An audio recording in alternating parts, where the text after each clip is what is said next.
Welcome back to football. Hi, how does it feel? You are doing things. Where are you in the process? You guys have had a couple of practices now. Has somebody tackled somebody?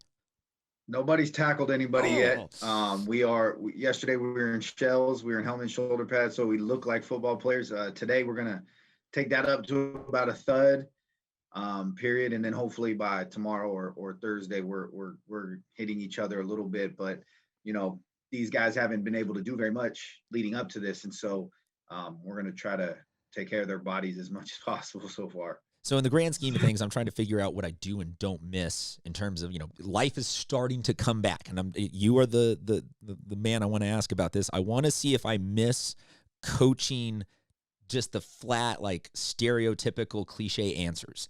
So I want to ask you, and I want to hear one. I haven't heard one in almost a calendar year now. How do you feel about your first game, man? We play Helix, so That's what I'm saying. That's nuts. how do I feel about it? Yeah. I think it's great, and it's a challenge, and it's a.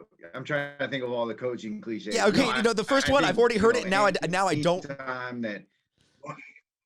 Yeah. One in and I don't miss them. One in and I don't miss them. Our program is to step up and play Helix, and Oh, that's good. That's good. I like it. I like it. I like I'm it. excited for the challenge. No, okay. So actually, though, I would like to know, how did that game get scheduled? Was that you calling Coach Owens? Did you have to go formally challenge him to a duel? Like, did you slap him backhanded with a glove to initiate something? Because this feels like you're picking a pretty big fight here.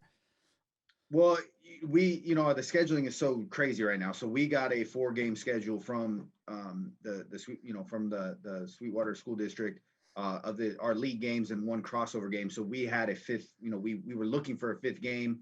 It just so happened that the first couple schools we contacted, because everything was just up in the air. And then we had heard Helix needed it.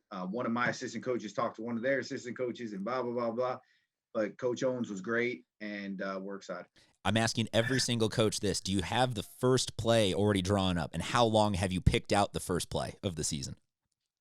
The first play? Do you know what the first offensive play of the season is going to be, and how long have you had it picked out? 4 verts, man. We're going deep up top. You're the first coach to tell me that. No, I have no idea. Yeah, you're the first coach to say 4 verts, and I like that style. Just go for the end zone on the very, very first one. And I've had a couple of coaches say, we're just going to blitz the first drive. We miss blitzes, we miss sacks. We're just going to get after it a little bit. I think defenses are going to be ahead of offenses, and so I was just having that conversation actually earlier today, but I do think defenses have the edge early on. Well, they always do in any training camp scenario. I feel like you always come out with the defense knows what they're doing, and the offense can't find their way student body left or right initially, and then you get it all figured out. So to the teams that rely heavily on offense, I do feel for them. This is a special group that you got in terms of your upperclassmen. For those of you who maybe haven't followed Prep Insider for a while, your CJ Verdell, Nicholas Delacqua, Kyle Anderson, that was like a 12 kid deep mega class that you had for a couple years, and you guys were state level notable. Then it kind of fell off for a year or two, but a lot of people thought, okay, well, yeah, that was a once, you struck lightning once, but it seems like, no, you were just rebuilding this young class. So it seems like you probably are a little extra excited to have this senior class get a chance to play, given that you've been building with this group, it feels like, for a while now.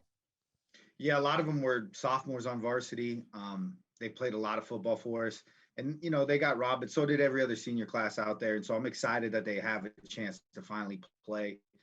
They're very talented, but they're better guys. And so just the last 3 days being out there and actually practicing and laughing and joking, that's, if you talk about what I've missed the most, is it's just kind of being with the guys. And they are a very talented class, but they are an awesome group of young men. And so it's fun to be back out with them.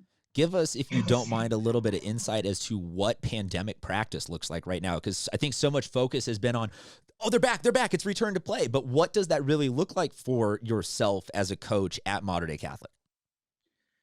So at 12:30, our kids are dismissed from school, and so the students that are on campus in that cohort have to go to a certain area and eat lunch and do those things. And I am right now, I have 3 other on-campus coaches, but they are not able to help me. So I go watch them eat. Then we go in 2 by 2. They go to the locker room to change. I'm handing out gear. Let's put it this way. Our practice starts at 3:30. by 3:31, I'm exhausted. So to be honest with you, this is the least amount I've ever coached because I'm doing so much of the other stuff. But we do anything we can to get them out on the field. I don't, I'll line them up, do whatever it takes. But the guys from off campus come, they get their temperatures taken, they get checked in, and doing all those things. But I'm going to tell you, I'm by the time we blow the first whistle, I'm already exhausted. Now, if I remember correctly, you have a younger child. Oh, I have a 10-year-old daughter. Yeah, 10-year-old daughter. So what's more exhausting, raising children at like the early years, or what you've been doing to help get this football team ready? My daughter is like the perfect coach's daughter. So I have it really easy. I can't complain about that. She rolls with the punches. And Deal. So, I'm not a sleep guy anyways. I'm a 4:30 in the morning guy. So it's not that. It's yesterday, if one more kid asked me my chin strap or I was like, I'm going to flip out. You handle it yourselves. You guys are 17. You can't figure out your chin strap. So grow up now. Yeah, it's a lot and a lot of extra things. But again, anything to get out there, we're going to do. So if you're a 4:30 in the morning guy, coffee, tea, what gets you up, or do you just naturally have the energy?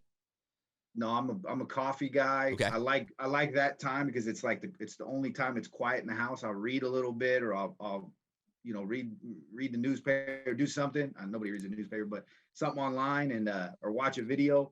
But it's like my time, and then about 5:30 we'll jump in the shower and get going. I have started to develop a little bit more taste for coffee over the pandemic. And I got to say, is that a mug that says Coach?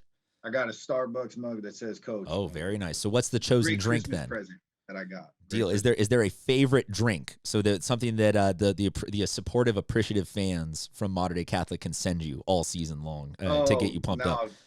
Black coffee with one sugar. That's a Coach drink. That's a Coach drink right there. That's make my dad proud. Makes your dad. We'll put that on the poll. Does drinking black coffee make every dad proud? Coach, we really appreciate you giving you a little bit of your time. I hope to see you about 30 feet away from each other on a Friday night sometime soon. Absolutely. Please send all of our best to all your players. Thank you very much for everything you're doing, and stay safe. We'll see you soon.